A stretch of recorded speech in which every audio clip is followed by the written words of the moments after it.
Hello guys, namasyal ako kaninang umaga. Umuwi ako sa amin, sa hometown namin. So alam, tapos binalikan ko at saka hinanap ko talaga yung nakapanalo ng jackpot.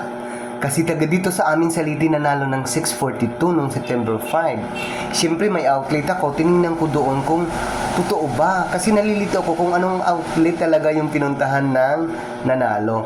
So ayun, may ebidensya na, nag-photoshoot ako doon para malaman ninyo na talaga dito sa amin sa Leyte ang 642 na nakuha.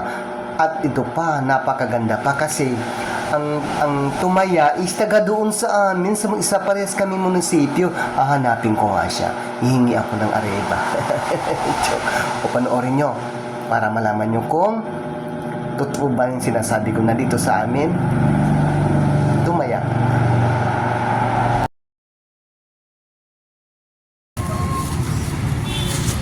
Bumili ako ng chicken, ayan oh.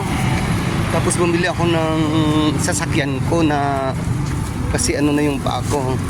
Alam niyo ba, sasabihin ko sa iyo, ito yung dito pala nanalo yung yung 642 dito sa amin sa banda sa Leyte. So, alam niyo, dito ako tumataya dati pag hindi pa ako nakakarating sa Ayan siya oh. Ayan oh. Ayan oh. Ayan oh. Ayan oh, ayan oh. Dito pala sa ayan o. Jackpot!